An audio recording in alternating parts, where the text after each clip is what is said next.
কিছুক্ষণ আগে শেষ হয়েছে প্রথম দিনের এইচএসসি পরীক্ষা। এই মুহূর্তে বিজ্ঞান কলেজ থেকে ফার্মগেট এলাকা থেকে সরাসরি যুক্ত আছে সহকর্মী সুলতানা জাহান মিতু। মিতু, বাংলা প্রথম পত্র পরীক্ষা গেল, কেমন হলো? শিক্ষার্থীরা কি বলছে? হলের ব্যবস্থাপনা কেমন ছিল? আর শিক্ষামন্ত্রীর এখন পর্যন্ত মন্তব্য কি পেলেন?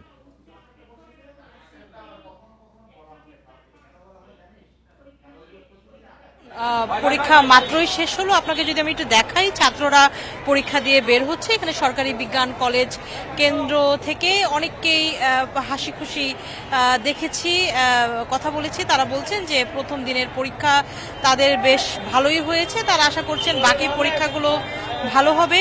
শিক্ষামন্ত্রীর কথা জানতে চেয়েছেন। দেখুন, শিক্ষামন্ত্রী কিন্তু আজকে কোনো পরীক্ষা কেন্দ্র পরিদর্শন করেননি। আমরা সকাল থেকেই খোঁজ রেখেছিলাম, তিনি আজ কোনো পরীক্ষা কেন্দ্র পরিদর্শন করেননি শুরুর দিন। এবং এই যে আজকে বাংলা প্রথম পত্র পরীক্ষা অনুষ্ঠিত হলো এবং এই পরীক্ষা কিন্তু চলবে আগস্ট মাসের প্রথম সপ্তাহ পর্যন্ত এবং মাঝে কিছুদিন বিরতি দিয়ে। সবকিছু মিলিয়ে পরীক্ষার যে ব্যবস্থাপনা সেটি নিয়ে কিন্তু অভিভাবকরাও সন্তুষ্ট জানিয়েছেন, ছাত্ররাও সন্তুষ্টি জানিয়েছেন। তবে তারা যেটি বলছেন যে এই যে সিসি ক্যামেরা যেটি দেওয়া হয়েছে ক্লাসরুমগুলোতে এবং নানান ধরনের কড়াকড়ির কারণে অনেকে কিছুটা অস্বস্তি বোধ করছেন কোনো কোনো পরীক্ষার্থী, এটা কোনো কোনো অভিভাবক সেটি বলছেন। তবে মোটা দাগে সবার যেটি প্রতিক্রিয়া যে তারা আসলে যে ব্যবস্থাপনা, সুষ্ঠু ব্যবস্থাপনা, সেটিতে তারা সন্তুষ্ট এবং তারা আশা করছেন বাকি পরীক্ষাগুলো যেন ঠিক এভাবে সুষ্ঠুভাবে হয়।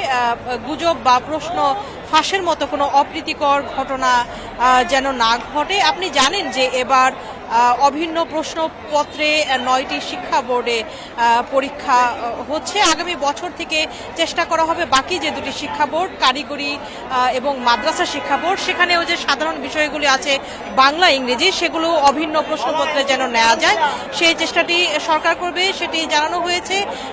এছাড়া সবকিছু মিলিয়ে বলা যায় যে পরীক্ষার পরিবেশ প্রথম দিনের অনুযায়ী বেশ ভালোই হয়েছে। তবে এবার কিন্তু পরীক্ষা পরিদর্শকের যে সংখ্যা, সেই সংখ্যাটিতেও কিন্তু পরিবর্তন আনা হয়েছে। প্রতি 20 জন পরীক্ষার্থীর জন্য একজন করে কক্ষ পরিদর্শক ছিলেন এবং জানেন যে ডিজিটাল ডিভাইস নিয়ে প্রবেশ একেবারেই নিষিদ্ধ ছিল, সেই বিষয়টিতে কড়াকড়ি ছিল এবং তল্লাশি করে কিন্তু শিক্ষার্থীদের ঢুকানো হয়েছে। সবকিছু মিলিয়ে প্রথম দিনের পরীক্ষা শেষ হলো। প্রত্যাশা করছি আগামী পরীক্ষাগুলো যেন। সুলতান জাহান মিতু, আপনাকে অনেক ধন্যবাদ। প্রথম দিনের পরীক্ষা নিয়ে কোনো অভিযোগ আপনার কাছে নেই জানাচ্ছিলেন তেমন।